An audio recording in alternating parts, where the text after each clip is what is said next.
నమస్కారం గురుగారు. నమస్కారం. ముందుగా మీకు దసరా శుభాకాంక్షలు అండి. శ్రీ సన్నిధి ప్రేక్షకులందరికీ కూడా దసరా అమ్మవారి యొక్క కృప అందరికీ కలగాలని ప్రార్థిస్తున్నాను. ఇప్పుడు లలిత సహస్రనామం అంటాం, ఖడ్గమాల పారాయణ, ఇలా పారాయణాలు చేస్తుంటారు కదా. అయితే ఖడ్గమాలలో ఎన్నో యోగ రహస్యాలు పెట్టారు ఆదిశంకరాచార్యుల వారు అని చెప్తుంటుంటారు. ఈ ఖడ్గమాలలో ఉన్నటువంటి యోగ రహస్యాలు ఏంటి?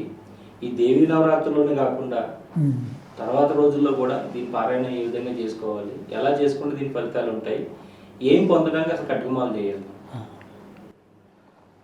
శ్రీ విద్యలో భాగం లలితా సహస్రనామం అన్న, శ్రీ విద్య అన్న, శ్రీచక్రం అన్న ఒకటే.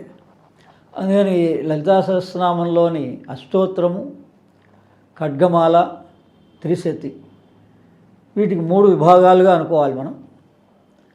అంటే లలితా సహస్రనామం అర్థం అవ్వాలంటే మనకి ఈ 3 కూడా ఒకటి తర్వాత ఒకటి అష్టోత్తరము, అష్టోత్తరం తర్వాత ఖడ్గమాల. అంటే అది 108 నామాలు అష్టోత్తరం. బహిర్యాగానికి గుర్తు. అంటే అమ్మవారు అంటే ఎవరు అనేటువంటిది మనకి అష్టోత్తరం ద్వారా తెలుస్తుంది. ఆ తర్వాత ఖడ్గమాల, ఈ నామాల ద్వారా 180 నామాలు, 181 నామాలు ఉంటాయి. యోగిని దేవతల నామాలు అవి.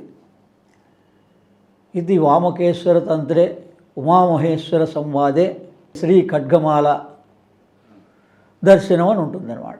అందుకని ఇది ఎవరి ద్వారా వచ్చింది మొట్టమొదట ఎప్పుడు కూడా ఋషి, ఛందస్సు, దేవత, ఈ 3 గురించి తెలుసుకోవాలి మనం ఏం చదువుతున్నా. అదని ఈ ఖడ్గమాలకి మొదట ధ్యాన శ్లోకం చదువుకోవాలి. ఓం హ్రీంకారాసనగర్భితానలశిఖాం సౌక్లీం కళాం బిభ్రతీం సౌవర్ణాం భరదారిణీం వరసుధాదౌతాం త్రినేత్రోజ్వలాం వందే పుస్తకపాశమంకుశధరాం సగ్రూషితాం ఉజ్వలాం త్వాం గౌరీం త్రిపురాం పరాత్పరకళాం శ్రీచక్రసంచారిణీం. ఇక అమ్మవారిది మామూలుగా ఈ లలితా సహస్రనామం అందరూ ప్రస్తుతం నవరాత్రుల్లో చదువుతున్నదే. ప్రతి శుక్రవారం కూడా అన్ని దేవాలయాల్లో, అమ్మవారి యొక్క దేవాలయాలన్నింటిలో కూడా చదువుతున్నారు. ఇందులో ఈ ఖడ్గమాల అనేటువంటిది అస్య శ్రీ శుద్ధశక్తిమాల మహామంత్రస్య ఉపస్థేంద్రియాదిశ్చాయి వరుణాదిత్య ఋషి. అంటే దీనికి ఋషి ఎవరు అంటే వరుణాదిత్యుడు. పైన ఏం చెప్పారు? ఇది వామకేశ్వర తంత్రే ఉమామహేశ్వర సంవాదే అన్నారు. అంటే ఈ వరుణాదిత్యుడు ఎవరు అంటే ఆ ఉమామహేశ్వరులే అమ్మవారు అడిగితే ఎవరు చెప్పారు అమ్మవారి యొక్క రహస్యాన్ని. కాబట్టి పార్వతీ పరమేశ్వరులే. కాబట్టి దీనికి ఋషిగా మనం ఎవరిని భావించాలి అంటే సదాశివుడే ఋషి. వరుణాదిత్య అంటే శాస్త్ర ప్రకారంగా వరుణాదిత్య రాశారు. మనం గురు ద్వారా తెలుసుకోవాల్సిన విషయం ఇప్పుడు విడమరిచి చెప్పాల్సిన బాధ్యత మరి అడిగినప్పుడు మామూలుగా ఖడ్గమాలను తెలుసుకోవాలంటే ఇది సదాశివుడు ఋషి. గాయత్రి ఛంద, ఏ ఛందస్సు అంటే గాయత్రి ఛందస్సు.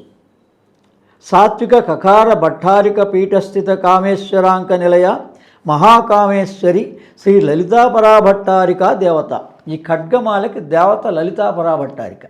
అదే లలితా సహస్రనామానికి మహాత్రిపుర సుందరి దేవత. అంటే దీని రహస్యాలు దాంట్లో పెట్టారు, దాని రహస్యాలు ఇందులో పెట్టారండి.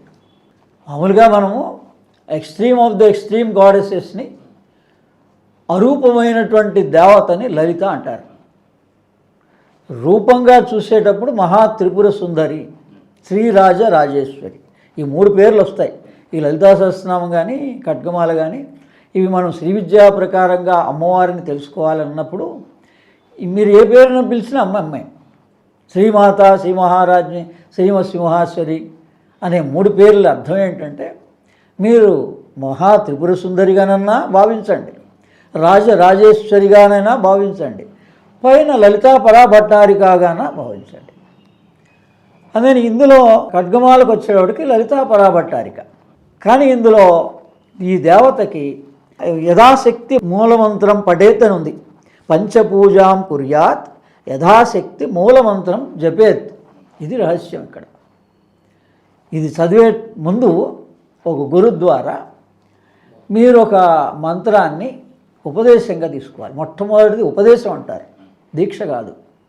ఇప్పుడు సభాముఖంగా ఇప్పుడు మనం ఛానల్ ద్వారా చెప్తున్నా మంత్రోపదేశం ఉపదేశం ఎవరైనా ఇవ్వచ్చు.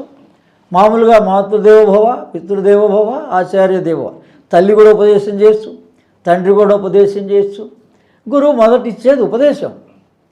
ఏం ఉపదేశం చేస్తాడు ఈ ఖడ్గమాల్లో అంటే, ఈ మొదట ఇచ్చేసారు ఆ మంత్రాన్ని. ఓం ఐం హ్రీం శ్రీం ఐం క్లీం సౌం ఓం నమ త్రిపుర సుందరి. ఓం నమ త్రిపుర సుందరి అన్నదే ఉపదేశం, మంత్రం. అందుకని ఈ ఖడ్గమాలకి మంత్రంగా మనం చదువుకోవాలంటే ఓం నమ త్రిపుర సుందరి అని మొదట జపం చేయాలి కొంతకాలం పాటు. ఆ చేశాక తర్వాతది ఈ నామాల్లోనే వస్తుంది. విశేషం ఏంటి, దీక్ష ఏంటి, ఎందుకు ఈ నామాలు విశిష్టమైనవి, ఖడ్గమాల నామాలు అన్ని నామాల కన్నా అనే వివరం ఈ నామాల్లోనే ఒకటి తర్వాత ఒకటి ఇచ్చేసి నమ్మవారు లోకానికి. అదే దీని తర్వాత ఏముంది, హృదయాదేవి, శిరోదేవి, శిఖాదేవి, కవచదేవి, నేత్రదేవి, అస్త్రదేవి. నేను 25 సంవత్సరాల ఉపాసనా బలంతో 11 సంవత్సరాలు గురుముఖత ఈ విద్యని, శ్రీ విద్యని అరిపిరాల విశ్వం గారి ద్వారా గ్రహించి, ఆ తర్వాత గురువుల ద్వారా కూడా గ్రహించింది. అమ్మవారి యొక్క అనుగ్రహం లేకపోతే మనం ఈ రహస్యాలు బయటికి చెప్పలేం. అందుకని ఈ నవరాత్రుల్లో కూడా ఈ 8 రోజులు ఉపాసన చేసిన తర్వాత విజయదశమి అంటే మరి ఫలితం ఇచ్చేటువంటి, మనం ఫలితం అందేటువంటిది అమ్మవారి యొక్క కృప. అందుకని ఆమె అనుగ్రహంతో ఒక 3 సంవత్సరాల క్రితం మనం ఇలానే శ్రీ సన్నిధి ఛానల్ ద్వారా మొట్టమొదటిసారి ఇంటర్వ్యూస్ మొదలుపెట్టినప్పుడు బాలామంత్రాన్ని మనం ఇవ్వడం జరిగింది. పరాశక్తి క్రియాయోగా అనే పేరు మీద బాలామంత్రం ఇవ్వడం జరిగింది. ఇప్పుడు మీరు చాలాసార్లు అడిగారు, మరి క్రియాయోగం మామూలుగా ఉన్న క్రియాయోగానికిను శ్రీ విద్యాపరమైన క్రియాయోగానికి ఏంటంటే తేడా అంటే, మరి ఇప్పుడు ఈ శ్రీ విద్య తెలిస్తే కానీ ఇందులో ఉన్న రహస్యాలు, క్రియాయోగ రహస్యాలు తెలిస్తే పరిపూర్ణంగా మనం లయం దాకా వెళ్ళగలుగుతాం. లేదంటే ఏదో కొంత ఆత్మసాక్షాత్కారం వరకు ఎక్కడి వరకు ప్రయాణం చేయగలుగుతాడు జీవుడు. అదే ఇందులో ఏముందంటే మొట్టమొదట హృదయాదేవి అంటే ఈ దహరంలో అమ్మవారిని మొట్టమొదట మనం ధ్యానించాలి, పూజించాలి అని అంతర్ముఖంగా. బహిర్ముఖంగా ఎవరెవరి పద్ధతి, ఎవరెవరి ఆచార ప్రకారంగా వాళ్ళు ఏదన్నా చేసుకోవచ్చు. కానీ మనం ఒక దేవతని తెలుసుకోవాలి అంటే ఈ దేవత అనుగ్రహం కలగాలని కోరిక ఉండాలి, దేవతా సాక్షాత్కారం కావాలని కూడా కోరిక ఉండాలి. ఎందుకంటే మనం ఏ శ్లోకం చదివినా ఋషి చదివాం, ఛందస్సు చదువుతున్నాం, దేవత పేరు చదువుతున్నాం. దేవతలంతా నామరూప దేవతలు, 33 కోట్ల దేవతలు. ఆ 33 అంటే 33 మన లోపల ఉండేటువంటివే. మన వెనుముకన అనుకొని మూలాధారం నుంచి సహస్రార పర్యంతం, బ్రహ్మరంధ్ర పర్యంతం ఉన్నటువంటి వాటిని దేవతా శక్తులు అంటారు. అందుకని 31 దేవతా శక్తులు పేర్లు, ఏ పేర్లైనా పెట్టుకోండి ఎవరెవరి సాంప్రదాయంగా. కానీ ఆ పైన అంటే దేవతలుగా భూమి మీద విగ్రహంగా కానీ ఆరాధన లేని దేవతలు, ఎక్స్ట్రీమ్ దేవతలు, వీళ్ళకన్నా పై అంతస్తు కదా మరి 32, 33. అందుకని ఆ 32, 33 ఎవరండి అంటే అశ్విని దేవతలు. ఈ 12 నెలల్లో కూడా అమ్మవారి యొక్క విశిష్టత ఈ శరద్ నవరాత్రుల్లో ఆశ్వీజ మాసంలోనే ఎందుకు ఇంత విశిష్టత ఉంది, అమ్మవారిని ఏ రూపంగా మీరు ప్రార్థించినా మీ కష్టాలు ఖడ్గమాల అంటే ఖడ్గంలాగా ఛేదించబడుతుంది. అంటే చాలా మనకి అంటే ఎప్పుడన్నా ఏమన్నా అంటాం, కష్టం వస్తే పీకల దాకా వచ్చిందండి అంటాం. అంటే అంత సమస్య అంత తీవ్రంగా వచ్చింది అని అర్థం. ఎవరి సమస్య వాళ్ళ పాపం, అది ఆరోగ్యం కావచ్చు, ఆర్థికం కావచ్చు, ఏదైనా కావచ్చు. కానీ అమ్మవారి యొక్క ఈ నవరాత్రుల్లో ఏది ఆచరించినా వాళ్ళకి ఆ స్తోత్రం చేసుకోవచ్చు. అందుకని విశేషంగా ఇప్పుడు ఆ ఖడ్గమాల ఖడ్గంలాగా ఛేదించబడుతుంది. ఇంకా మనం ఎవరిని ఆశ్రయించక్కర్లే, అమ్మాని ప్రార్థించి సామాన్యంగా మనం ఎలా ఆచరించుకున్నా ఈ నామాలని చదువుకుంటూ వెళ్ళినా లౌకిక ప్రయోజనం కూడా కలిగిస్తుంది. కానీ ఒక సాధకుడు ధ్యాన మార్గంలో ఉన్నటువంటి వాడికి విశేషంగా ఈ నవరాత్రుల్లో కుండలిని జాగృతం అవుతుంది అమ్మవారి అనుగ్రహంతో. ఆ రహస్యాలు ఇందులో ఉన్నాయి. అందుకని ఇందులో ఏం చెప్పింది ఆమె, మొట్టమొదటి అమ్మవారిని ఎక్కడ ఆరాధించాలి, లేకపోతే ధ్యానం చేయమని అందరూ చెప్తూ ఉంటారు. ఎక్కడ ధ్యానం చేయాలి? హృదయంలో ధ్యానం చేయాలి. ఆరంభంలో హృదయంలో ధ్యానం చేయాలి. అది బ్యాలెన్స్గా జరుగుతుంది. దానివల్ల ఎటువంటి ఇబ్బంది ఉండదు. రమణ మహర్షి కూడా నువ్వు ఎవరో అన్నారు. అందుకని ఇక్కడ మన హృదయ స్థానంలో ఆత్మ ఉంటుంది, అహం కూడా అక్కడే ఉంటుంది. అంటే నేను అనే జీవుడు కూడా స్థానం అది. అది మనస్సుగా మారితే మొత్తం దేహం అంతా తిరుగుతోంది, ప్రపంచం అంతా తిరుగుతోంది, బాహ్యంగా తిరుగుతోంది, అంతరంగంగా కూడా తిరుగుతోంది. అందుకని ఇక్కడ 2 రహస్యాలు ఉన్నాయి, ఆత్మ, అహం. అందుకని మొట్టమొదట ఆ అమ్మవారిని దహరంలో పూజించు అని చెప్తోంది. అది బయట సామాన్యులకి. ఈ విశేషంగా యోగ ధ్యానంలో ఉన్న వాళ్ళకి, క్రియాయోగంలో ఉన్న వాళ్ళకి దహర కుంభకం చేయాలి అని. కుంభకం చేయాలి. ప్రాణాయామపూర్వకంగా ఆచరించినప్పుడు పూరక కుంభక రేచకాలు చేస్తాం కదా, ఎక్కడ చేయాలి? మొదట దహరంలో కుంభకం చేయమని ఈ దహరం యొక్క రహస్యం. దీన్ని మామూలుగా మనం ఏ మంత్రం తీసుకోండి మీరు, ఇది మంత్రానికి షడంగాలు అంటారు. ఈ 6 పేర్లని హృదయాదేవి, శిరోదేవి, శిఖాదేవి, నేత్రదేవి, కవచదేవి, అష్టదేవి అన్నది మీరు ఏ స్తోత్రం చదివినా దాంట్లో ఉంటుంది. కరన్యాసము, అంగన్యాసం అని ఉంటుంది. కరన్యాసం అంటే చేతులతోటి 5 వేళ్లతో చేసేది కరన్యాసం, అందరికీ తెలుసు. కానీ ఇది నామమాత్రంగా ఏదో ఇలా అనుకోవడం. తర్వాత ఈ హృదయాదేవి అంటే ఇక్కడ ఇప్పుడు ఓం ప్రాణాయామ పూర్వకంగా అని చెప్పేసి ప్రతి చోట ప్రతి పూజలో గాయత్రి మంత్రాన్ని ఇచ్చి ప్రాణాయామ అని రాస్తే ముక్కు పట్టుకోండి అనే దగ్గర ఆగిపోయినారు. లైఫ్ అంతా కూడా ప్రాణాయామం చేస్తుంటే, చిన్నప్పటి నుంచే ప్రాణాయామం నేర్పుంటే, లేదు కేవలం బ్రీదింగ్ ఎక్సర్సైజ్ ఈక్వల్గా బ్రీత్ తీసుకోవడం వదలడం చేసినా ఈ పాటికి మన ఆరోగ్యము చాలా సమస్యలు పోయేవి. అలాగే ఈ అంగన్యాస కరన్యాసంలో ఉన్న రహస్యాలనే ఈ ఖడ్గమాలలో అమ్మవారు దాచిపెట్టింది. అవి ఏంటి అన్న వివరం అంతా ఇందులో ఉంది. ఈ నామాలు మనం ఎప్పుడైతే యోగిని దేవతలు వీళ్ళు, ఈ 181 కూడా శక్తివంతమైన యోగిని దేవతల పేర్లు. కేవలం వాళ్ళని ఉచ్చరించినంత మాత్రం చేతనే మొదట ఐహికమైనటువంటి అవసరాలు తీరాక కూడా, ఈ నవరాత్రులు అయిపోయిన తర్వాత కూడా రోజు ఏదో ఒక సమయంలో, ఉదయం కాదు సాయంత్రం, మన మామూలు పుస్తకాలు, ఒక జీవిత చరిత్ర కానీ భగవద్గీత కానీ ఏవైనా ఆధ్యాత్మిక పుస్తకాలు మనం పఠించేటప్పుడు ఏ రకంగా శుచిగా ఉంటామో ఆ మాత్రం శుచిగా ఉంటే చాలు. వీటిని తర్వాత కూడా రోజు పఠిస్తూ ఉండాలి ఈ నామాలని. అప్పుడు వీడికి యోగము ధ్యానం కూడా గురుముఖత అభ్యాసం చేయగలిగే అవకాశం అమ్మవారే ఇస్తుంది. అందులో అంత శక్తి ఉంది. అదే హృదయాదేవి. ఆ హృదయాదేవిలో మామూలు వాళ్ళేమో హృదయంలో అమ్మ అని భావించాలి. యోగం చేసేవాళ్ళైతే కుంభకం చేయాలి. ఇక్కడ దహర కుంభకం. తర్వాత 2వ మంత్రం శిరోదేవి. ఇక్కడి వరకే కుంభకం చేసావు, బాగానే ఉంది. నువ్వు నీ లోపల ఈ మనోచైతన్యాన్ని, ప్రాణచైతన్యాన్ని శిరోభాగం దాకా తీసుకెళ్ళాలి. నీకు నిజంగానే యోగం ప్రాప్తించాలంటే ఖడ్గమాల అంటే 2 పేర్లు ఉన్నాయి. ఈ 2 విషయాలని వివరంగా తెలుసుకోవాలంటే మనం భగవద్గీతలోని 9వ అధ్యాయానికి వెళ్ళాలి. ఎందుకు 9 అంటేనే శ్రీచక్రం, 9 ఆవరణలు.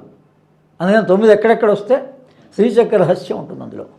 అందుకని భగవద్గీతలో కూడా 9వ అధ్యాయంలో ఊర్ధ్వమూలం అధశ్చాక రహస్యం పెట్టారు.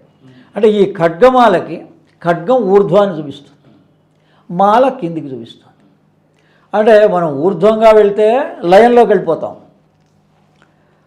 మనం మాయగా మనం ఐహికంగా భావిస్తే మాల పనిచేస్తుంది. అందుకని ఈ ఖడ్గమాల 2కి పనిచేస్తుంది అని భగవద్గీతలో దీని అర్థం ఉందన్నమాట. 9వ అధ్యాయంలోని మొదటి శ్లోకం మనం వివరంగా దాని అర్థాన్ని తీసుకోగలిగితే దీని అర్థం అంతా అందులో పెట్టారు. అలాగే ఇంకొకటి, ఈ యోగ రహస్యాన్ని తెలుసుకోవాలంటే భావనోపనిషత్తులో అష్టచక్ర నవద్వార దేవానాం పురయోధ్య, ఈ 2 పేర్లు మాత్రం బాగా మనకి కంఠస్థం చేయాలి. ఊర్ధ్వమూలం అధశ్చాక అంటే చాలు, మిగిలిన శ్లోకం అంతా లేకపోయినా.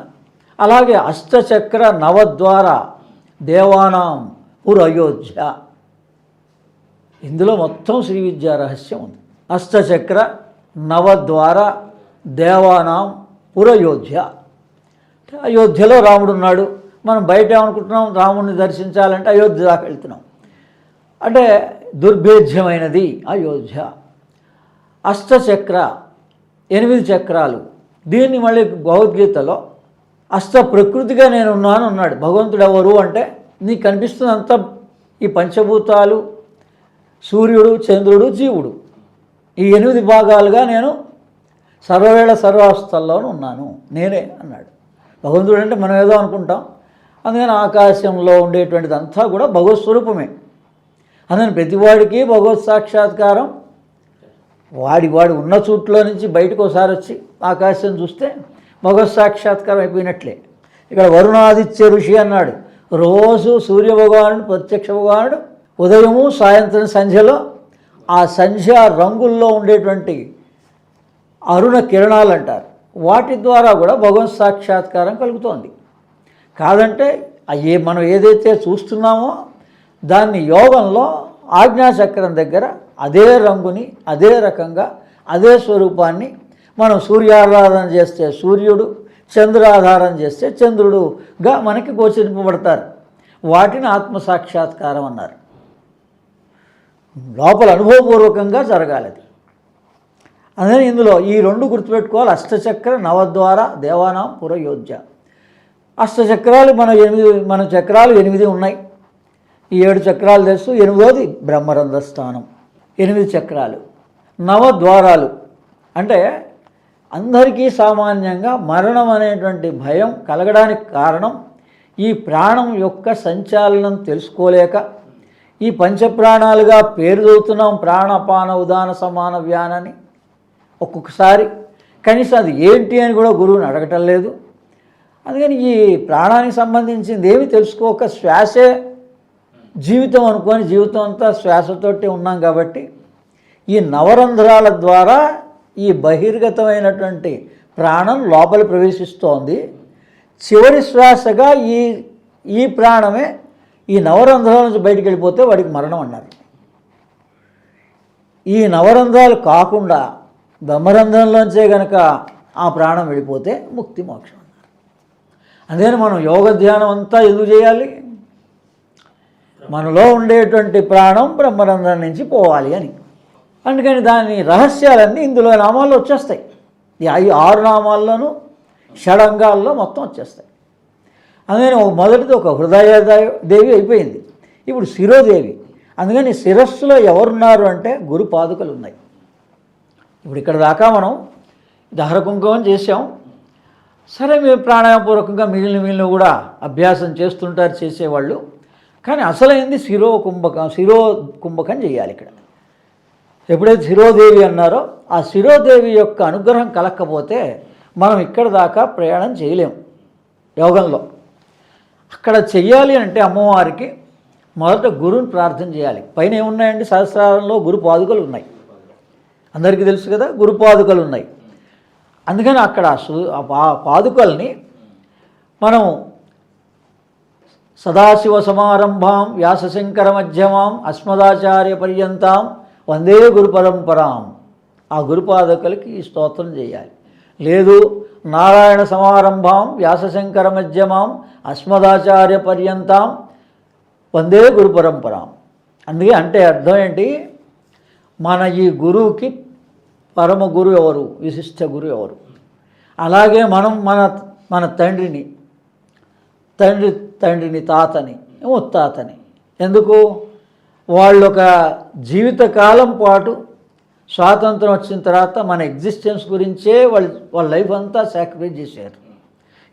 మనం ఈ రోజున ఒక చోట స్థిరంగా ఉన్నాము అంటే వాళ్ళ పుణ్యమాని ఉన్నాం. అందుకని ఈ గురు సాంప్రదాయంలో 3 గురువుల్ని స్మరించాలి. గురువు పైన పరమ గురువు విశిష్ట గురువు అని. లేదు మామూలు వాళ్ళైతే తండ్రిని తాతని ముత్తాతని కూడా స్మరించాలి. వాళ్ళ అనుగ్రహం లేకపోతే మనం ఈ యోగం చేయలేం. ఎందుకంటే తాత యొక్క కోరిక ఎక్కడ పైవాళ్ళని మనం ఎప్పుడైతే అంటున్నామో ఈ జన్మ సాలించిన తర్వాత వాళ్ళందరికీ కూడా జ్ఞానోదయం కలుగుతుంది. చిట్ట చివరిలో ప్రతి మనిషికి కలుగుతుంది. అయ్యో నేను వచ్చింది దేనికి? ఈ జన్మంతా కూడా వృధా చేసుకున్నాను. ప్రతి జన్మలో కూడా మోక్షం పొందాలి అన్న కాంక్షతో తల్లి గర్భంలోంచి వచ్చి ఈ మాయకి చిక్కుకొని మాయలోనే జీవితాన్ని కొనసాగించేసి అందుకని పైన ఉన్నటువంటి తండ్రులు అంటే తల్లిదండ్రులు ఇక్కడ లేని వాళ్ళ గురించి ఉన్నవాళ్ళు కాదు, తర్వాత తాతలు ముత్తాతలు ఎవరైతే ఎక్స్పర్సన్స్ ఉన్నారో వాళ్ళు ఏం ఆశిస్తారంటే మా వంశంలో ఒకడికన్నా యోగం పడితే బాగుండు, మేము ఉన్నంతకాలం ఈ యోగాన్ని గ్రహించలేకపోయినాం, మా వంశంలో ఒకడైనా ఈ యోగంలోకి రావాలని వాళ్ళు కోరతారు. అందుకని వాళ్ళని స్మరించినంత మాత్రం చేత మనకు వాళ్ళ అనుగ్రహం కలిగి మన ఈ యోగ ధ్యాన మార్గంలోకి సామాన్యులు కూడా రావచ్చు. ఈ ఖడ్గమాలనే నిరంతరం పారాయణ చేస్తూ ఉంటాయి. అలా యోగంలో ఆల్రెడీ ఉన్నారు, ధ్యానంలో ఉన్నవాళ్ళకి ఈ శిరోభాగంలో శిరోకుంభకం చేయగలిగే శక్తి వస్తుంది. ఇలా మామూలుగా దహరంలో కుంభకం చేస్తారు క్రియాయోగ పద్ధతిలో, ఉదరంలో కుంభకం చేస్తారు, శిరోభాగంలో కుంభకం చేస్తారు ఆ తర్వాత. ఇది క్రియాయోగ పద్ధతి. అందుకని ఈ క్రియాయోగ రహస్యాన్ని ఇక్కడ అమ్మవారు అందరికీ ఆయా పేర్లలోనే అంగన్యాసపూర్వకంగా మళ్ళీ ఏవో కొత్త పేర్లు అవి సంస్కృతంగా తెలవని అక్షరాల్లా కాకుండా మంత్రం ఇచ్చి ఒక ఉపదేశం ద్వారా గురు ద్వారా ఈ మంత్రాన్ని పొందు ఐం హ్రీం శ్రీం ఐం క్లీం సౌం. ఇప్పుడు మీరు గురుముఖత మరి 3 సంవత్సరాల నుంచి నా దగ్గర అభ్యాసం చేస్తున్నారు కాబట్టి మీకు ఇప్పుడు ఇది ఉపదేశము దీక్ష కూడా అవుతుంది. అందుకని దీక్ష అనేటప్పటికల్లా ఇక్కడ బీజాక్షరం మారుతుంది. ఓం ఐం హ్రీం శ్రీం ఐం క్లీం సౌం ఔం నమ త్రిపుర సుందరి. మీ వరకు అలా ఎవరు గురుముఖత దీన్ని దీక్షగా తీసుకున్నారో వాళ్ళు ఔం నమ త్రిపుర సుందరి అనాలి. సామాన్యులందరూ ఓం నమ త్రిపుర సుందరి అనాలి. అంటే ఓం అంటే ఆజ్ఞాచక్రం అండి, ఔం అంటే వెనకది. బ్రహ్మరంధ్ర స్థానంలో ఉన్నటువంటి శక్తినే ఔం అంటారు. 16వ కళ, షోడశి కళ, ఇంకంతకన్నా వేరేదేం లేదు. అందుకని ఈ బాలామంత్రము పంచదశి మంత్రము ఈ 2 కూడా ఎందులో ఉన్నాయి? లలితా సహస్రనామంలో ఉన్నాయి. పంచదశి మంత్ర వివరణేమో త్రిశతిలో ఉంది. కానీ ఈ షోడశి అనేటువంటి రహస్యాన్ని ఖడ్గమాలలో అమ్మవారు దాచింది ఈ రకంగా. ఈ మొదటి మంత్రం ఇచ్చే దగ్గర గురుముఖత దీక్ష తీసుకున్న వాడికి ఇది అందుతుంది. మిగిలిన వాడికి రహస్యమే. మనం ఎంత చెప్పినా కూడా మరి ఇంకో దీక్ష తీసుకోవాలి కదా. మొదట ఈ ఉపదేశం కొంతకాలం చేశాక వాడు అవసరాలు కూడా తీర్చుకొని ఏదో దానికి తగ్గ హోమం దశాంశం హోమం చేస్తారు. ఎప్పుడైనా మీరు మంత్రం చేస్తే దశాంశం హోమం చేయాలి. ఇంకా శాస్త్రంగా చేస్తే ఇంకా దాంట్లో దశాంశం తర్పణం చేసుకోవాలి. మనం సామాన్యంగా ఇంట్లోనే చేసుకోవచ్చు అండి, మనం ఏమో ఆర్భాటం అక్కర్లేదు. సింపుల్గానే హోమ పాత్రలు పెట్టుకొని కూడా అన్నిసార్లు స్మరించుకుంటూ స్వాహ స్వాహ అనుకుంటూ చేసుకోవచ్చు. అదే ఇది ఉపదేశ ప్రకారంగా ఈ ఖడ్గమాల్లో దాచినటువంటి దీక్షా మంత్రం ఓం ఐం హ్రీం శ్రీం ఐం క్లీం సౌం ఔం నమ త్రిపుర సుందరి హృదయాదేవి. ఇప్పుడు శిరోదేవి అనే దగ్గరికల్లా ఈ సదాశివుణ్ణి ఈ గురు సాంప్రదాయాన్ని మరోసారి మనం దండం పెట్టుకుంటే కానీ మనం ఈ యోగ ప్రాప్తి మనకి వాళ్ళు కలిగించరు. అందుకని ఆ రహస్యాలన్నీ శిరో భాగంలో ఉన్నాయి. ఇక్కడ అది చేస్తే ఏమొస్తుందండి మీకు యోగంలో? సవికల్ప సమాధి రహస్యాలే శిరోదేవి. అంటే కొంత క్షణకాలం పాటు మీరు ఎక్కడికి వెళ్ళినా, ఏ పుణ్యక్షేత్రానికి వెళ్ళినా, తిరుపతికి వెళ్ళినా, అమ్మవారి కనకదుర్గ విజయవాడ కనకదుర్గకి వెళ్ళినా, ఎక్కడ అమ్మవారి దగ్గరికి వెళ్ళినా, అయ్యవారి దగ్గరికి వెళ్ళినా కొన్ని లిప్తాల పాటు వీళ్ళకి ఒక రకమైన ఆనందం కలుగుతుంది. అప్పుడు మనస్సు చెలించదు, ప్రాణము చెలించదు. దాన్నే సవికల్ప సమాధి అన్నారు. ధ్యాన స్థితి అన్నారు. దాన్ని ధ్యాన మార్గంలో ధ్యాన స్థితి అన్నారు. అంటే కొన్ని లిప్తాల కాటే ఉంటుంది, ఎక్కువసేపు ఉండదు. అది మనకి సంక్రమిస్తుంది. ఈ ఖడ్గమాల నామాలని చదివి గురుముఖత ఈ రకంగా ఉపదేశం పొంది ఈ మంత్రాన్ని చేసుకుంటూ ఉంటే సవికల్ప సమాధి కూడా వస్తుంది మనకి. ఇంకా తర్వాతది శిఖాదేవి, 3వ నామం. షడంగనామాల్లో హృదయాదేవి, శిరోదేవి, శిఖాదేవి. శిఖ అంటే నువ్వు ఇక్కడి వరకే ఏదో ఆత్మసాక్షాత్కారం, నీకేదో వెలుగు కల్పించినంత మాత్రాన నాకు ఆత్మసాక్షాత్కారం కలిగిపోయిందని నువ్వు ఆగిపోతావేమో. అలా యోగాన్ని ఆపద్దు, సిద్ధుల వైపు వెళ్ళొద్దు. అందుకని నీ యోగం లయం దాకా వెళ్ళాలి. అందుకని జీవితకాలం పాటు నువ్వు ఐహికంగా లౌకికంగా కూడా బ్యాలెన్స్గా జీవితాన్ని కొనసాగించుకోవాలి, నాకు ఆత్మసాక్షాత్కారం ఉందని, నాకు అది ఇంట్రెస్ట్ ఉందని ఈ సంసారాన్ని వదిలేసి వెళ్ళిపోకూడదు. అందుకని ఆ శిఖాదేవి ఇక్కడ నిర్వికల్ప సమాధి వస్తుంది. శిఖాదేవి అంటే నిర్వికల్ప సమాధి రహస్యాల్ని యోగ ప్రకారంగా క్రియాయోగంగా వాళ్ళు ఆచరించగలిగితే వాళ్ళకు వస్తుంది అన్న రహస్యం అందులో పెట్టారు. అందుకని ఇది శ్రీ విద్యాపరమైన క్రియాయోగం అయిందా లేదా? అందుకని మనం శ్రీచక్రంగా ఆరాధించుకొని అమ్మవారిని బహిర్గతంగా పూజించుకొని ఈ ఖడ్గమాల నామాలు చదివితే, అందుకని ఒక్క ఖడ్గమాలలోనే బహిర్గత, అంతర్యాగ, బహిర్యాగ, రహోయాగ, మహాయాగ 4 యాగాల రహస్యము ఖడ్గమాలలో ఉంది. లలితా సహస్రనామంలో ఎంత ఉందో ఈ కేవల ఖడ్గమాలలోనే అంత రహస్యం ఉంది. నేను ఒక్కడనే గురుముఖత 3 రకాల దీక్షలు. మొదటిసారి ఇదే మంత్రం బాల, ఈ ఓం నమ త్రిపుర సుందరి అన్నది బాల మంత్రమే. ఎందుకంటే ముందే చదివాం కదా, ఓం ఐం హ్రీం శ్రీం ఐం క్లీం సౌం. ఐం క్లీం సౌమే బాలమంత్రం. నామం ఇచ్చారు, మంత్రం ఇచ్చారు, ఈ 2 రహస్యాలు ఇచ్చారు. అందుకని ఇది ఒక గురు ద్వారా గనక మనం ఇదేంటంటే ఈ నామాల యొక్క విశిష్టత ఏంటి అని మీరు అడిగినట్టుగా అడిగితే చాలంతే. ఆ మాత్రం జిజ్ఞాసతో ఎవరి దగ్గర తెలిసిన వాళ్ళని అడిగితే చెప్తారు. తెలియని వాళ్ళు అయితే ఏదో నామాలు చదువుకోండి, మీకు అమ్మవారు అనుగ్రహిస్తుందని చెప్తారు. తర్వాత ఈ శిఖాదేవి రహస్యం ఏంటి? శూన్యకం కూడా. కేవలం కుంభకం దగ్గర ఆపకుండా శూన్యక ప్రక్రియ క్రియాయోగంలో ఉంటుంది. అందుకని ఇవి గురుముఖత చేసే సాధనలు. అందుకని అందరూ వెంటనే చేసేయాలని కోరుకోకూడదు. అందుకని ఇది క్రియాయోగ రహస్యాలతో కూడింది. శిఖాదేవి అంటే శూన్యకం, శిరోభాగంలో శూన్యకం. శిరోదేవి అన్నప్పుడేమో కుంభకం, శిఖాదేవి అన్నప్పుడేమో శూన్యకం. ఇది తేడా ఈ రెండిటికి. ఆ తర్వాత కవచదేవి. సరే బాగానే ఉంది, మనకేదో అనుభూతి కలిగింది, మళ్ళీ మామూలు మాయలోకి మళ్ళీ రావు అని ప్రశ్న ఎక్కడుంది? నేను అందుకని చెప్పే చాలాసార్లు వేరే వాళ్ళు చెప్పేదానికన్నా ఆత్మసాక్షాత్కారం పొందినంత మాత్రాన మరి ఇంకా రోగాలు రావు, మన అన్నీ భగవంతుడే చూసుకుంటాడు అనేది మాత్రం చాలా పొరపాటు. మళ్ళీ కిందికి దిగి మాయలోకి రావడం తప్పదు. అంటే ఏ పదార్థ దోషం ఉందో, ఏ పదార్థాన్ని స్వీకరిస్తున్నామో, ఏ వ్యవహారంలో ఉంటున్నామో వాటి ద్వారా మళ్ళీ మనం మాయలోకి రావడానికి ఆస్కారం ఉంటుంది. అందుకని అలా కాకుండా ఉండాలి అంటే కవచదేవి. అందుకని బయట ఏంటి? కవచం. మరి ఒక సైనికుడి కవచంలాగా అమ్మవారు మనని రక్షిస్తుంది అన్నది కూడా కరెక్టే. కానీ ఈ కవచదేవి అనే దాంట్లో ప్రాణచాలన రహస్యాలు ఉన్నాయి. కవచదేవి అంటే ప్రాణచాలనము. ఇక్కడేమో పూరక, కుంభక, రేచకాలు, శూన్యకం దాకా చెప్పాము. కేవలం దాంతో సరిపోదు. అంటే ఈ మూలాధారంలో ఉన్నటువంటి శక్తి పైదాకా వెళ్ళాలి. అందుకని ప్రతి అణువున కూడా ఈ ప్రాణశక్తి ప్రసరింపబడాలి. 72,000 నాడుల్లో కూడా మన ప్రాణశక్తి ప్రసరించాలి. అది ప్రాణచాలనంలో ఉంటుంది. అంటే ఈ ప్రాణచాలనం 24 గంటలు ప్రతి మనిషికి ఉంది రోజు. అందుకని ఉదయం 40 నిమిషాల పాటు మూలాధారంలో ప్రాణం ఉంటుంది. ఆ తర్వాత స్వాధిష్టానంలో 6 గంటల పాటు ఉంటుంది. 6 గంటల పాటు మణిపురంలో ఉంటుంది. 6 గంటల పాటు దహరంలో, ఇక్కడ దహరభాగంలో ఉంటుంది.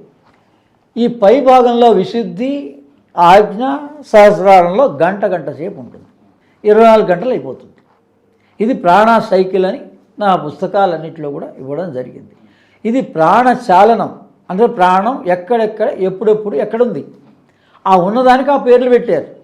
మూలాధారంలో ఉంటే అపానం అన్నారు, స్వాధిష్టానం మూలాధారాల్లో ఉంటే, ఇక దహరంలోకి వచ్చేటప్పటికల్లా సమానం అన్నారు, ఇక్కడికి వచ్చేటప్పటికల్లా ప్రాణం, అసలు ప్రాణం హృదయంలో ఉందన్నారు, ఈ దేహం అంతా తిరిగే ప్రాణాన్ని వ్యానం అన్నారు, విశుద్ధి దగ్గరికి వచ్చిన ప్రాణాన్ని ఉదాన ప్రాణం అన్నారు. ఈ ఉదాన ప్రాణ రహస్యమే, ముఖ్య ప్రాణ రహస్యమే ఖడ్గమాల. ఈ ఖడ్గమాల ద్వారా ఏమొస్తుంది మనకి? ఈ 4 నామాలు, 4వ నామం దగ్గరికి వచ్చే కవచదేవి దగ్గరికి వచ్చేటప్పటికి ప్రాణచాలనం. ఈ ప్రాణాన్ని ఇలా మీరు చాలనం చేస్తూ అంటే భావిస్తూ అక్కడ దృష్టిని పెట్టి చూస్తే మీకు అక్కడ 40 నిమిషాలు మూలాధారంలో ప్రాణం ఉన్నట్టుగా తెలుస్తుంది. మీకు స్వాధిష్టానంలో ఉన్నట్టు తర్వాత తెలుస్తుంది. మణిపురం దాకా వస్తుంది. అలా ఇక్కడ దాకా సాయంత్రం సంధ్యా వేళలో మీరు చూస్తే ఈ కింద ఉన్న ప్రాణం దహరం దగ్గరికి వచ్చేస్తుంది గమనించగలిగితే. ఆ తర్వాత ఇంకా రాత్రిపూట అప్పటికి రెండు దాటుతుంది రాత్రి. ఈ 18 గంటలు అయిపోతుంది కదా, 19 గంటలు. అందుకని రాత్రిపూట 2 గంటల తర్వాత నుంచి 2, 3, 4, 5 అలా తెల్లారేటప్పటికల్లా గంట 1 గంట పైన నిమిషాలు ఉంటాయి. అందుకని ఇక్కడికి వచ్చేటప్పటికల్లా దీన్ని ఉదాన ప్రాణం అన్నారు. ఆ ఉదాన ప్రాణం మనలో సక్రమంగా ఉన్నప్పుడే మీకు గాఢ నిద్ర ప్రసరిస్తబడుతుంది. ఆ ఉదాన ప్రాణం మనలో ఉత్పన్నం కాకపోతే, అందుకే మాకు నిద్ర పట్టలేదండి వేరే వాళ్ళు అడిగితే దాని అర్థం ఏంటి? సక్రమంగా 5 ప్రాణాలు పనిచేయటం లేదు. మనలో 5 ప్రాణాలు పనిచేస్తే మనకు కావాల్సినంత ఆరోగ్యము భగవంతుడే లోపల సమకూరుస్తాడు. నిద్ర హాయిగా పడితే ఏ రోగము లేదు మానవుడికి. ఈ పట్టకపోవడానికి కారణం ఏంటి? ఈ ఏ సమయంలో ఏ ప్రాణం ఎక్కడెక్కడ దాకా రావాలో దాన్ని మనం తినే ఆహారం వల్ల, మన వ్యవహారం వల్ల, మనం దాన్ని ధ్యాసే పెట్టినందువల్ల అవి సక్రమంగా పనిచేస్తున్నాయో తెలియటం లేదు, పనిచేయటం లేదు కూడా ఎవరికి తెలియటం లేదు. అందుకని ఈ క్రియాయోగంలో ఈ విషయాలు ప్రాణచాలనం అనే దగ్గర చెప్తారు. అందుకని ఈ దేహం మొత్తం కూడా మనం ఈ ప్రాణాన్ని ఎలా మనం అనుకున్నంత మాత్రం చేత, మనం ఇప్పుడు కాళ్ళ దగ్గరికి ప్రాణం వెళ్ళిపోతుంది. ఈ చేతుల దగ్గర సరిగ్గా లేదు, చేతుల దాకా ప్రాణం వెళ్ళిపోతుంది. అది మంత్రం ద్వారా వెళ్ళొచ్చు, భావన ద్వారా వెళ్ళొచ్చు. అందుకని ఇది కవచదేవి. ఈ కవచదేవి అనే దాంట్లోని రహస్యం అంతా ప్రాణచాలనం, పంచప్రాణాల యొక్క రహస్యం. అందులో ముఖ్య ప్రాణమైన ఉదాన ప్రాణం యొక్క రహస్యం కూడా ఉంది ఇందులో. ప్రాణశక్తి వెళ్తుంటుంటుంది. ప్రాణశక్తి అంటే మన భావన ప్రకారంగా మనం చెప్పాలి, అంటే కమాండ్ ఇవ్వాలి మనలో ఉన్న ప్రాణానికి. నువ్వు ఇక్కడ దాకా వెళ్ళు అంటే వెళుతుంది.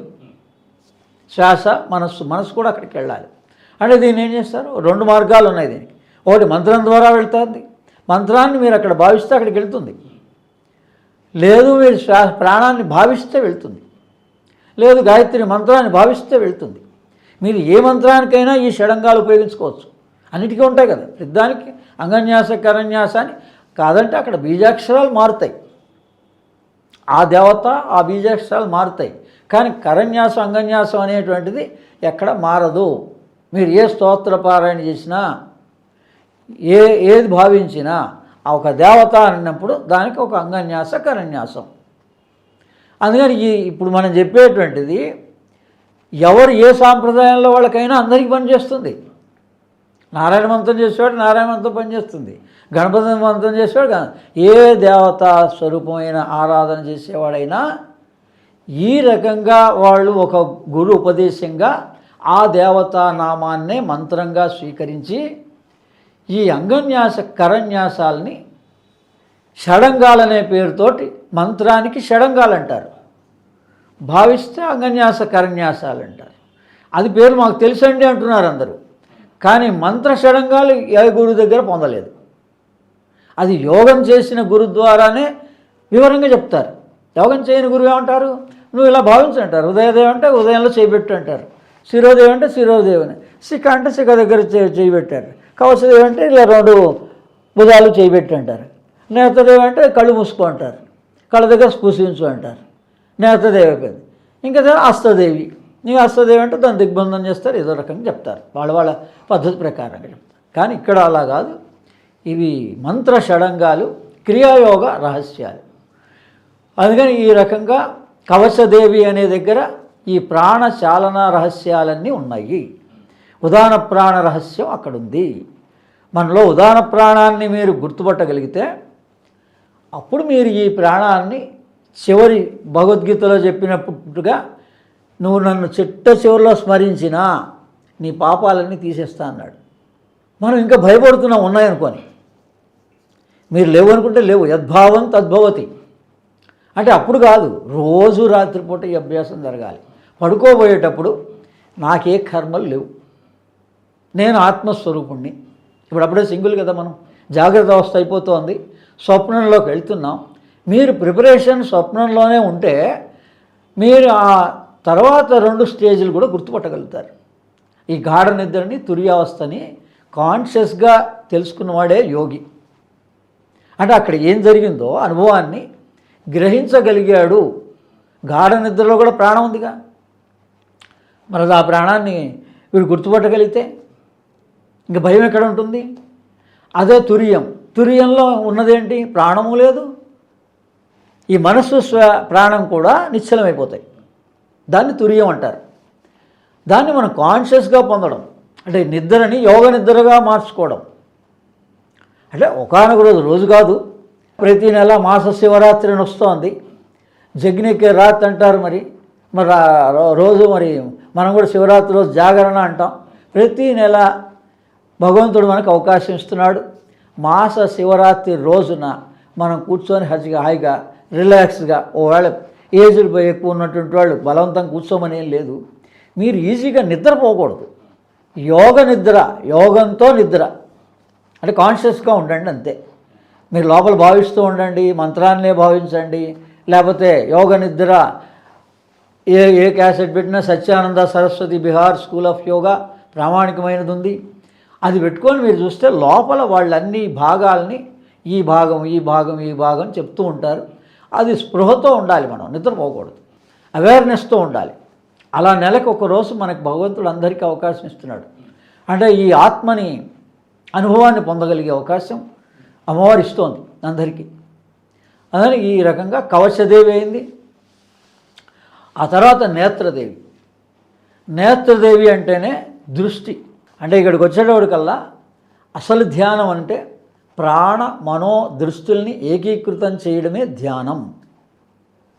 హృదయాదేవి దగ్గర మనస్సుని ఆ అమ్మవారికి అప్పచెప్పాం. అమ్మ, ఈ మనస్సు నన్ను తిప్పుతోంది, దాన్ని ఒక చోట కేంద్రీకృతం చెయ్యి, నువ్వే ఉన్నావు అని భావిస్తే నీ దగ్గరే ఉంటుంది ఆ మనస్సు కదలకుండా. అందుకని ఇది మనస్సుని ఏకాగ్రత పరిచేటువంటి విభాగమే హృదయదేవి. ప్రాణం దగ్గరకు వచ్చేసి శిరోదేవి, శిఖాదేవి. ఈ రెండు కూడా ప్రాణానికి సంబంధించినవి. ప్రాణం కూడా స్థిరం అవ్వాలి. ప్రాణం చంచలమైనంత మాత్రం చేతనే మనసు చంచలమవుతుంది. ఇది లహరి మహాశయ కనుక్కున్న మొట్టమొదటి క్రియాయోగ సూత్రం ఏంటంటే అంటే మనస్సు అందరికీ చంచలంగా ఉంది. దేనివల్ల? ప్రాణం చంచలమైనందువల్లనే మనం చంచలమైంది. అందుకని మీరు ప్రాణాన్ని స్థిరం చేయండి, మనస్సు స్థిరమైపోతుంది. ఇది క్రియాయోగం యొక్క సామాన్య అర్థం. అందుకని ఈ రెండు విభాగాలు ప్రాణాన్ని స్థిరం చేస్తాయి. శిరోదేవి సాధన చేసిన, శిఖాదేవి సాధన చేసినా మనం క్రియాయోగ పద్ధతిలో ప్రాణం స్థిరమవుతుంది. మనస్సు స్థిరమైంది, ప్రాణం స్థిరమైంది. కానీ అన్నిటికన్నా ప్రమాదకరమైన దృష్టి. ఈ దృష్టిని నిలపడమే నేత్రదేవి.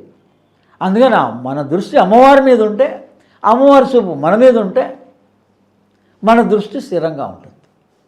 ఈ మూడు రకాల దృష్టిలు ఉంటాయి: ప్రతిపద దృష్టి, పౌర్ణమి దృష్టి, అమావాస్య దృష్టి అని సాధనలు చేస్తారు అలా చూపుతోటి.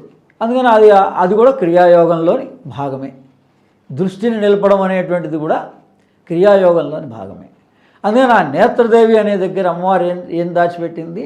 ఈ క్రియాయోగ రహస్యాలన్నీ ఈ దృష్టిని కూడా ఏకాగ్రం చేయడము అనేటువంటి దాన్ని ఆ అమ్మవారి కృప ఉంటేనే కానీ మనం ఏకాగ్రం చేయలేము.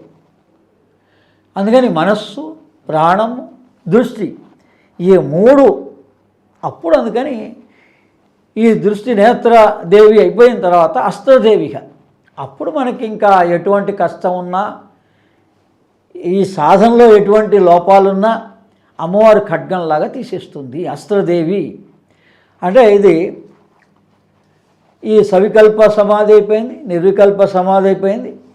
ఇప్పుడు అంతర్నాదానుసంధానమే అస్త్రదేవి యొక్క రహస్యం. అంటే అమ్మవారిని ఎక్కడ పూజించాం? మొట్టమొదట మనం దహరంలో ఏముంది? నాదం ఉంది లోపల. అనాహత అన్నాం. అనాహత అంటే మనం పలకకుండానే దానంతట అది వినిపించగలిగే నాదం సృష్టి అంతా ఉంది. ఈ జగత్తంతా కూడా నాదమయం జగత్ అన్నారు. అందుకని ఆ నాదం మనకి వినిపిస్తుంది. అందుకని మనం భ్రామరి ప్రాణాయామం చేయగా అందుకని శ్రీశైలం అమ్మవారు భ్రమరాంబిక రహస్యమే ఈ భ్రామరి ప్రాణాయామం. ఈ భ్రామరి ప్రాణాయామాన్ని 9 రోజులు సాధనగా చేస్తారు. అది ఎప్పుడైనా 20 రోజులు 30 రోజులు గురుముఖత సాధన చేస్తారు. అది చేస్తే అమ్మవారి యొక్క కృప వల్ల మనం తురియ సంధ్యలో అర్ధరాత్రి ఓంకార సాధన చేసిన తర్వాత అయినా ఇంకా ధ్యానం చేస్తూ ఉంటే మొదట మనకి వినపడాలి కాబట్టి వీటిని మూసేస్తే లోపల నుంచి భ్రమరం నాదం వినిపిస్తుంది. ఆ తర్వాత దశవిధ నాదాలు కూడా వాళ్ళ సాధన ప్రకారంగా వినిపిస్తాయి. అందుకని ఈ అష్టదేవి ఏమనుభవిస్తోంది, మనకి అంతర్నాదానుసంధాన లయాన్ని ప్రాప్తిస్తుంది. అంతర్నాద అనుసంధాన లయం ఏ ఆదిశంకరాచార్యులు లయాయోగాన్ని ఇచ్చారో యోగ తారావళి అనే దాని ద్వారా అంతటి యోగాన్ని ఈ ఖడ్గమాల మనకి ఈ షడంగాల్ని కనుక మనం ఓ గురుముఖత మన అభ్యాసం చేసుకుంటూ వెళ్తే ఈ అస్త్రదేవి మనకి ఈ బహిర్గతమైన సమస్యల్ని దూరం చేస్తుంది. ఆ ఖడ్గం లోపల ఈ అస్త్రదేవి ముందు అస్త్రంలా ఛేదించి అంతా చేస్తుంది. ఆ తర్వాత అమ్మవారి యొక్క సంపూర్ణమైనటువంటి ఫలితాన్ని పూర్తిగా ముందుగా మనకి ఈ సమస్య తొలగుతోంది అన్న సంతోషం కలిగితే మనం ఉత్సాహంగా ఇంకా మిగిలిన రోజుల్లో పార్టిసిపేట్ చేస్తాం. అందుకని 10 రోజుల దాకా మనం ఆగక్కర్లేదు. అమ్మవారి కృప ఉంటే దశలుగా మనకి మన ఉన్న సమస్యకి సమాధానం ఈ 10 రోజుల్లో దొరుకుతుంది. 100% సమస్య ఉందంటే 3 రోజులు అయ్యేటోటికి మహాకాళి, మహాలక్ష్మి, మహాసరస్వతి 3 అంతులుగా మనకి సమస్యకి సమాధానం వచ్చి తీరుతుంది. బాహ్యంగా భావించిన వాళ్ళకి, లేదు యోగంలోనే కావాలనుకున్న వాళ్ళకి ఈ విధంగా ఆత్మ సాక్షాత్కారం కలుగుతుంది, సమాధి స్థితి ప్రాప్తిస్తుంది, సవికల్ప నిర్వికల్ప, చివరికి అష్టదేవి ద్వారా లయం పొందగలుగుతారు. ఇంతటి క్రియాయోగ రహస్యాలు ఈ ఖడ్గమాలలో అమ్మవారు రహస్యంగా దాచిపెట్టింది. అది ఇన్ని సంవత్సరాల తర్వాత దీనికి వ్యాఖ్యానాలు రాసిన వాళ్ళు ఉన్నారు చాలామంది, కానీ అది ఎవరికి అర్థం కాలేదు. వ్యాఖ్యానం రాశారు, బాగుంది, పుస్తకం బహిర్గతంగానే ఉంటుంది, ఎవరిదైనా కావచ్చు, కానీ దాన్ని విడమరిచి చెప్పగలిగి దాన్ని ఒక దీక్షగా ఇచ్చి వాళ్ళ చేత ఆచరింపగలిగేటువంటి వాళ్ళు చాలా తక్కువ మంది లోకంలో. అందుకని యోగంగా ఆచరించిన వాళ్ళు తక్కువ. అందుకని ఈ విధంగా ఇంతటి అద్భుతమైంది శ్రీదేవి ఖడ్గమాల స్తోత్రం. అటువంటి అమ్మవారికి మనందరం మరోసారి దహరంలో భావిస్తూ శిరోభాగంలో శరీరం అంతా కూడా ఆమెదే. అందుకని ఆమె యొక్క కృపలేనిది ఆ చైతన్యం ఆమె ఎలా ఉంటుంది అంటే ఆత్మ చైతన్యంగా ఉంటుంది. ఆత్మని చైతన్యమని అంటారు, ప్రాణాన్ని చైతన్యమని అంటారు, మనస్సును కూడా చైతన్యం అంటారు. అందుకని మనోప్రాణ దృష్టిని ఏకాగ్రం చేయడమే ధ్యాన రహస్యం. ఈ విధంగా ఇన్ని విషయాలతోటి ఈ రోజున ఈ నవరాత్రుల సందర్భంగా అమ్మవారి యొక్క కృపతో అందరికీ యోగ ధ్యాన పద్ధతుల్లోకి వెళ్ళాలని సాధకులందరూ కూడా ఈ ఖడ్గమాల నామాలను చదువుకొని ఏ సాంప్రదాయంలో ఉన్నవాళ్ళైనా అందరికీ తల్లే ఏ పేరునన్నా మనం పిలవచ్చు. మహాకాళి, మహాలక్ష్మి, మహాసరస్వతి అని, లేదా మహా త్రిపుర సుందరి, రాజరాజేశ్వరి, లలిత పరాభట్టారిక అని అనేక పేర్లతోటి అమ్మవారు ఏ పేరునైనా బాలగా భావించినా బాలగా మనకు దర్శనమిస్తుంది. అలా స్థూలంగానూ దర్శనమిస్తుంది, సూక్ష్మం అంటే కాంతి స్వరూపంగా ఇస్తుంది. చివరికి ఈ కాంతి దర్శనం కూడా అయిపోయిన తర్వాత ఈ నాదం ఇంకా నిరంతరంగా ఉంటుంది. ఎందుకంటే మనకి ఈ ఉన్న విశ్వంతా ఉన్నది నాదమే. దాన్నే విశ్వనాథుడు అన్నారు. కాశీ విశ్వనాథుడు అంటేనే అర్థం ఏంటి? ఈ విశ్వంతా నాదమే ఉంది. ఆ నాదాన్ని మనం వినాలి. అందుకని ఆ రాత్రిపూట కనుక మనం జాగరణ చేసినట్లయితే నెలకొక్కసారి, అది సామాన్యంగా మరి ఆ రోజున చేసినట్లయితే మాస శివరాత్రి రోజున అద్భుతంగా ఆ ఈశ్వరుడు మల్లికార్జునేశ్వరుడు అమ్మవారు ఆ బ్రహ్మరాంబికాదేవి యొక్క కృప వల్ల మనకి నాదము వినిపిస్తుంది, అద్భుతమైన ఆనందము కలుగుతుంది, లయము ప్రాప్తిస్తుంది. ఇది సర్వే జన సుఖినో భవంతు. కాశీ విశ్వనాథ సాధన ఏ పేరునైనా పెట్టుకోవచ్చు. అన్ని రకాల వాళ్ళు కూడా దీన్ని ఆచరించవచ్చు. ఏ సాంప్రదాయంలో వాళ్ళైనా దీన్ని ఆచరించవచ్చు. అంటే ఒక గురువు, ఒక మంత్రం, ఏ మంత్రం ఉన్నా దానికి షడంగాలు ఇవి. అందుకని ఇంతటి రహస్యాన్ని ఆమె ఇంతకాలం కూడా దీనికి చాలా తక్కువ మంది ఈ దేవి ఖడ్గమాలకి వ్యాఖ్యానాలు రాశారు, చాలా తక్కువ మంది. అందుకని వాళ్ళు ధన్యులు. వాళ్ళవి పుస్తకం కోసం మనమేం తొందరపడక్కర్లే. అందుకని గురుముఖత ఉపదేశం పొందాక దీక్షగా తీసుకుంటేనే ఒక్కొక్క దీక్షగా ఈ 6 షడంగాలు 6 రకాల దీక్షలుగా తీసుకొని సాధన చెయ్యాలి క్రియాయోగంలో. అందుకని 3, 4 స్టెప్స్గా ఇస్తారు వాళ్ళు వీటిని వాళ్ళ సాంప్రదాయంలో. అందుకని ఇది శ్రీ విద్యాపరమైన క్రియాయోగం, అందుకని ఇది విశిష్టమైంది. నేను నా అనుచరులకి ఆన్లైన్ క్లాసులో కూడా చెప్పే సబ్జెక్ట్ అంతా శ్రీ విద్యాపరమైన ధ్యానం, యోగ ధ్యానం. చాలా సంతోషంగా, చాలా మంచి విషయాలు.